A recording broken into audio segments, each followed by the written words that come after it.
Good morning. My name is Syed Hussan and I'm here on behalf of the Migrant Rights Network. The Migrant Rights Network is the largest coalition of migrant-led organizations from across the country.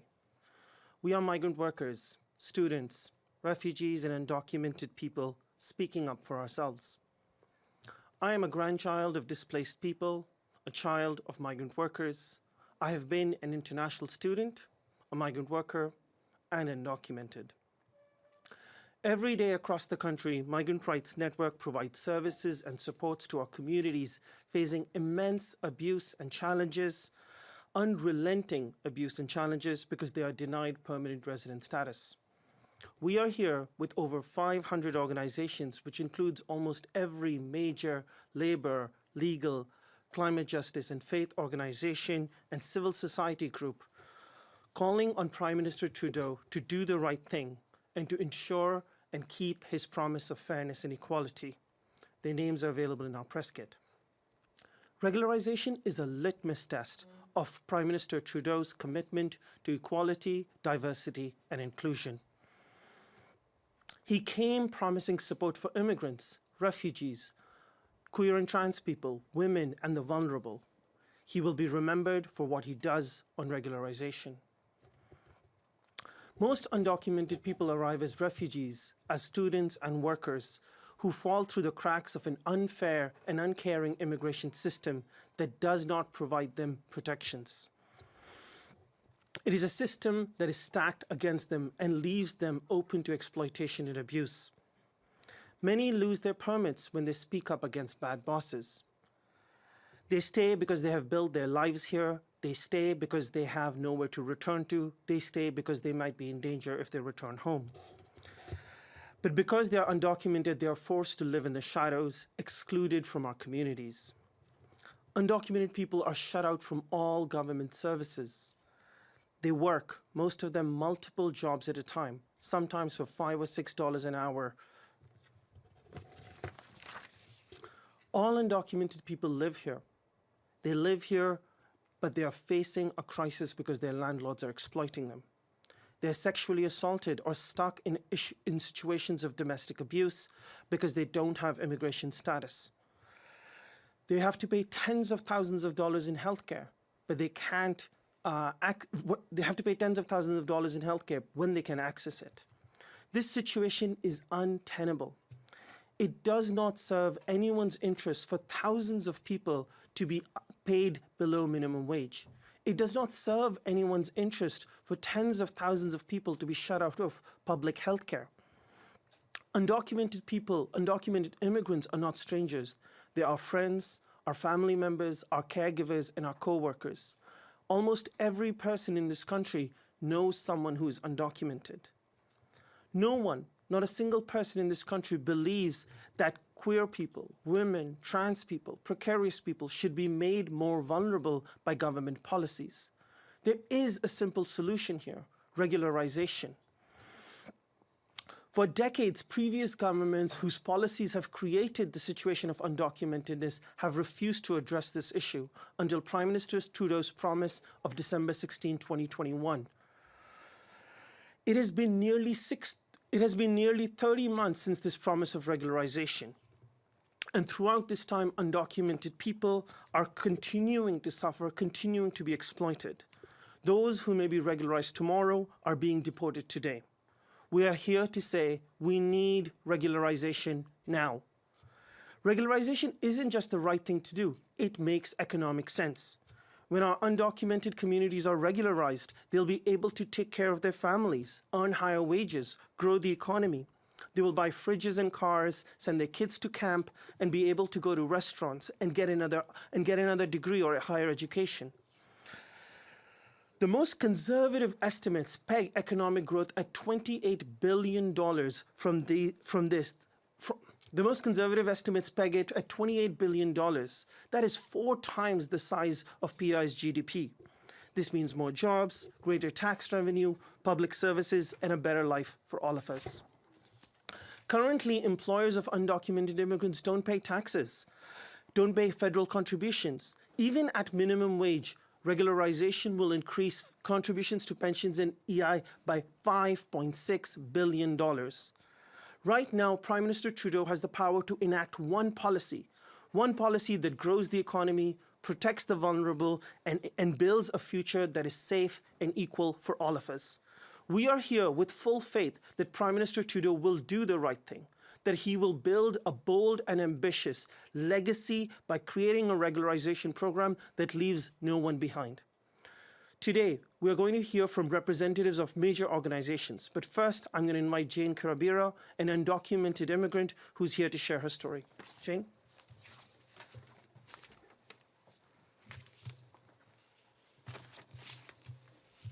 Good morning, bonjour. My name is Jane Kirabira. I stand here today to share my story as a refugee and undocumented person living in Canada, and to demand Prime Minister Justin Trudeau keep his promise to regularize all undocumented people. In 2017, I fled to Canada from Uganda to seek protection against persecution due to my sexuality. I applied for asylum for being a lesbian woman and to run away from my ex-husband. When he found out about me being gay, he used to beat me up. He didn't want me to work or interact with friends. One day after he had pushed me down the stairs, I made a decision to escape and come to Canada. I was told I'll be safe here. But since arriving, I have only been living in shadows, in fear. I was denied my refugee claim in 2017. I tried to appeal the decision, but it was denied. I tried to go to federal court, but it was dismissed. I was then given a deportation order in 2019, which was the same year that the anti-gay bill was proposed in Uganda and then passed in 2021. This bill made global news because it punishes queer people like me with a death penalty. Because I feared for my life, I made a decision to overstay my deportation, and I'm now undocumented. As an undocumented person, I'm treated unfairly at work, unable to access basic needs, and live every day with fear of deportation. Last year, I went to work on my shift as a personal support worker, and I was assigned to a new client. When I went inside his apartment and identified myself, he suddenly pushed me out and told me to get out. And then he followed me to the elevator. He spat at me and told me to go back to my country. Because I am undocumented, I have no way to protect myself. I cannot call the Minister of Labor because I fear I'll be asked for a valid identification. I cannot call the police because I do not have work authorization and they will deport me. I feel stuck. But I'm not alone in this. There are thousands and thousands of undocumented persons living in Canada without status. We are your neighbors. We are your friends. We are your colleagues. We contribute to the economy. We pay taxes, and our homes are here. We deserve to be treated with dignity and respect. I share my story today and to put a face to the issue. I share my story to show that we are not just statistics or news headlines. We are human beings. We have families. We have dreams. We have a life to live, and we have the right to live without fear. Prime Minister Justin Trudeau, I urge you to support us by keeping your promise. Regularize all undocumented persons and give us a chance to live like everybody else. Thank you. Thank you, Jane. Next, we'll hear from Siobhán Vipond, the Executive Vice President of the Canadian Labour Congress. The CLC is the national voice of unions in Canada, and alongside many national and provincial unions are supporting regularization. Siobhán? Thank you, everyone, for being here. I'm speaking to you from the unceded and never surrendered territory of the Algonquin Anishinaabeg peoples, and my pronouns are she, her, elle. So I'm here today to show union solidarity with undocumented workers and their families. women, 2S LGBTQI, plus migrants, all who have been living in fear of being detected and being deported. Undocumented people live here and build our communities and our economy. But without status, they are vulnerable to abuse and exploitation. And growing racism and xenophobia are making them even more vulnerable. Employers can violate the rights of undocumented workers, stealing wages, forcing them into unsafe working conditions, stopping workers from asserting their rights under the threat of deportation. This abuse results in an overall worsening of wages and working conditions for migrants and citizens alike. Regularization will allow workers to leave bad jobs and punish bad actors. It's leveling the playing field of improving working conditions for everyone. That is why in 2019, we as a CLC and our affiliated unions launched a small pilot to give permanent residency to undocumented workers in the Greater Toronto Area. And the successful applicants in this pilot can now live free and live without fear. And they have rights and protections that they were previously denied. In fact, many of our affiliated unions have worked for decades that is getting us to this important moment. We know more needs to be done. And that is why the Canadian Labour Congress calls on the government to bring in a broad and comprehensive regularization program for undocumented people. We urge the Prime Minister and all cabinet ministers to support and implement the comprehensive regularization program as already developed by Immigration, Refugees and Citizens Canada and recommended by the Minister of Immigration. A broad regularization program for undocumented people means they can have rights, protections, and opportunities for them and their families. They will have the rights and protections in their employment and improve the safety of workplaces as their rights will no longer be compromised. A broad regularization program means that people can now contribute to the fullest potential to Canada's economic and social future. We, the Canadian Labour Congress, call on the government to do what is right. Bring in regularization now. Thank you. Thank you. Next, we'll hear from Frédérique Chabot, Executive Director of Action Canada for Sexual Health and Rights. Action Canada is a national organization that most recently was part of the successfully ensuring the provision of contraceptives in the new National Pharmacare Program. Fred. Thank you. I join my colleagues today as a representative of a national sexual and reproductive health organization that works tirelessly to support people's autonomy over their body and their access to vital health care. I want to address an urgent issue that affects us all, the need to regularize undocumented people as a crucial step in supporting gender equality and realizing sexual and reproductive rights in Canada. Last April, an undocumented woman named Perla Estrada was denied an emergency C-section at an Edmonton hospital. She was asked to pay $5,000 up front for the procedure and was told that no doctor would see her until she paid. This is not an isolated incident. Over half of the people Action Canada supports through our Emergency Abortion Fund are undocumented or uninsured.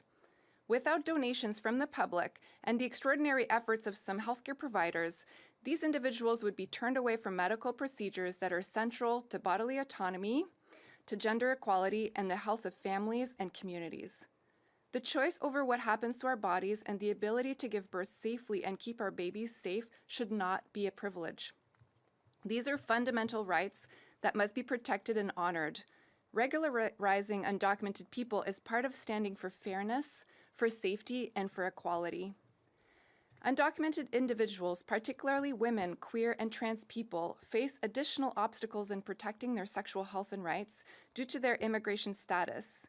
Accessing vital care and services risk exposing them to immigration authorities, making them reluctant to seek help until absolutely necessary.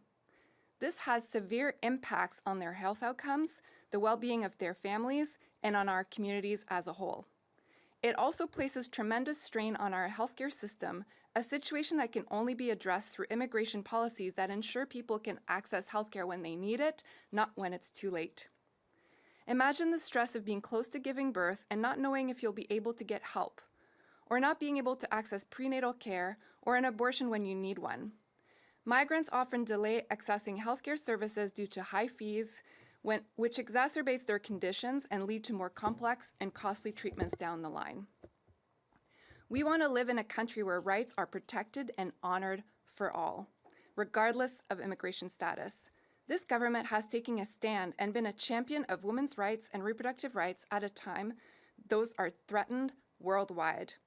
Moving forward with regularizing undocumented people is one more crucial step towards achieving true gender equality and ensuring that every person can access the healthcare they need without fear or financial barriers. Thank you so much. Thank you. Next, we'll hear from Emily Dwyer from the United Church of Canada. The United Church is the largest Protestant denomination in Canada and the second largest Christian denomination. The United Church of Canada's congregations include many newcomers to Canada and thousands of people who welcome newcomers through formal refugee sponsorship, as well as formal and informal supports to migrants. Our message today is clear. We support the Government of Canada granting permanent resident status for all undocumented migrants. For years, the United Church of Canada, with the Migrant Rights Network, has been advocating for status for all. Canadian churches and faith-based organizations know that regularization of undocumented peoples is not only the moral thing to do, it is a recognition of our existing diverse communities. A comprehensive and inclusive regularization program that leaves no one behind would bolster a strong, inclusive society, would be an extremely important tool in pursuing justice for migrant workers in Canada, would better protect workers' rights while decreasing opportunities for exploitation, and would help ensure the prosperity of this country in the future.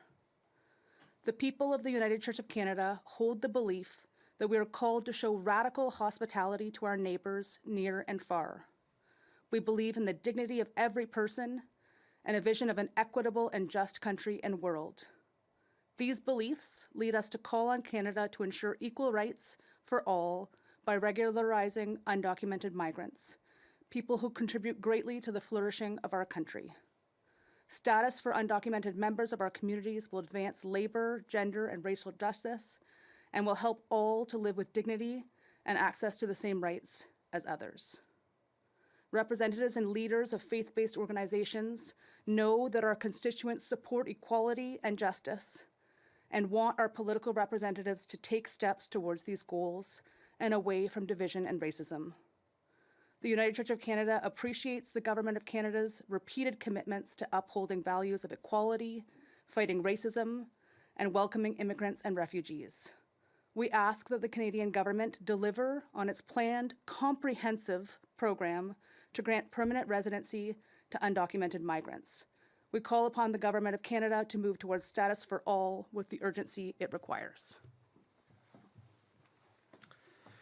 Thank you so much. Next, we'll hear from Michele Biss, National Director of the National Right to Housing Network. Migrants are not responsible for the housing crisis. Today, we are talking about undocumented people who have already lived here for many years, who are already housed. A regularization program will have no impact on the housing stock as it exists today. I want to underscore today that the issue of regularization is separate from the discussions on Canada's housing policy. And there is a misconception that immigration is to blame for Canada's housing crisis.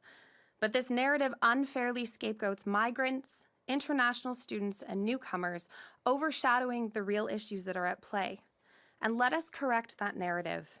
Migrants are building the future, not draining housing resources.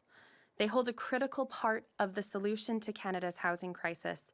Migrants contribute significantly to our economy, to our communities, and the housing crisis itself is complex. It's driven by factors like speculation, insufficient affordable housing supply, a lack of sufficient funding, and other policy gaps. Immigration is simply not the cause. This government has recently taken some important steps in the federal budget to address Canada's housing crisis. Actions like an encampment response based in human rights, non-market housing supply, and tenant protections. The budget includes measures aimed at root causes of Canada's housing crisis, like financialization and over-speculation of affordable housing. In fact, under Canada's recent human rights review, under the Right to Housing, the review panel, we heard testimony from tenants and housing experts about how much more affordable housing is lost in Canada to financialization than is built from new supply. For example, between 2011 and 2016, more than 300,000 affordable rental units in just British Columbia were lost due to financialization. The real issue is that Canada does not have enough affordable housing supply with adequate rental protections. And on top of this, there is a labor shortage in the trades to build new housing. Immigration plays a role in the solutions more than it is causing the problem. Migrants and undocumented individuals are already here, contributing to our society in countless ways. They are not responsible for the housing crisis, but they are deeply affected by it. Denying them permanent residency only exacerbates vulnerability and limits the potential to fully contribute to our nation's growth. From a socioeconomic perspective, regularization of migrants is a vital step towards improving their outcomes, including access to decent housing. Permanent residency is the first step to accessing all other rights and services, such as healthcare, education, and fair employment. Without it, migrants face impossible barriers that keep them marginalized and economically disadvantaged. Housing is a human right. Our government recognized this through legislation in 2019. It is fundamental to the dignity and well-being of every individual. By regularizing migrants with permanent residency status, Canada is strengthening our communities and our economy. This is not just a moral and ethical imperative, but a sound economic strategy. Thank you.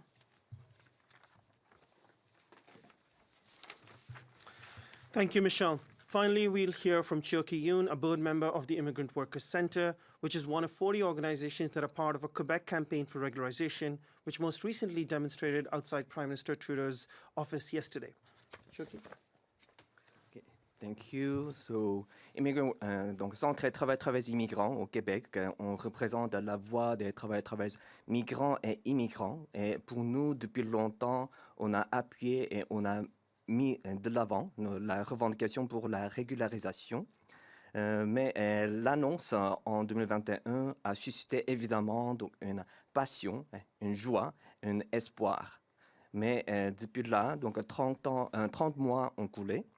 Et ce qui a suscité, donc pendant cette période d'attente, on a vécu deux sentiments ambivalents, donc opposés. D'un côté, une frustration, parce que chaque jour de délai signifie une prolongation d'un jour de souffrance. Et pendant cette période, on a constaté malheureusement la croissance des personnes sans statut, qui ont perdu leur statut pendant 30 derniers mois, a été augmentée. Mais de l'autre côté, donc c'était une joie, donc une surprise joyeuse, parce que donc on a réussi à obtenir un large appui de la part de différentes organisations. Parce que pendant longtemps, cette revendication de régularisation a été considérée comme une revendication radicale, dans le sens où un petit nombre des organisations spécialisées aux enjeux d'immigration ont été engagées. Mais ce n'est plus le cas. Donc, maintenant, donc, on a une cinquantaine d'organisations communautaires, syndicales, défense de droits qui sont engagées en une voix unie dans cette campagne pour la régularisation au Québec. Mais aussi au-delà de ça, donc en fin d'avril, donc il y a eu une semaine d'action et de grève organisée par une centaine d'organisations. Donc, et une des thématiques principales, c'était statut pour toutes et tous. Donc, ce n'était pas le Centre et travailleurs immigrants qui a poussé les autres organisations, mais c'était un consensus parmi les différentes organisations qui ont adopté cette revendication. En outre, il y a d'autres individus et groupes qui ont affirmé leur appui pour la régularisation, mais qui sont hésitants à prendre parole devant le public. Donc même il y a des politiciennes fédéraux, provinciaux, municipaux qui ont confirmé leur appui solide, mais aussi certaines associations patronales ont exprimé leur appui pour la cause. C'était une surprise. Donc, la volonté de société civile est là, déjà là. Donc, ça c'est maintenant le tour de gouvernement qui doit adopter un programme de régularisation complet et inclusif et mettre en place ce programme le plus rapidement possible. To summarize in English a few words, so in Quebec, so we have large support for this demand for the regularizations. Not only the community organizations and unions and human rights groups, housing groups, and women's groups, etc., but also other people, other researchers, university researchers, politicians from federal level, provincial, and municipal level, and also the employers groups even supported this demand. So the will is there in the civil society. So it's now turn of the government who have to make a decision to adopt this program and put in place as soon as possible. Merci.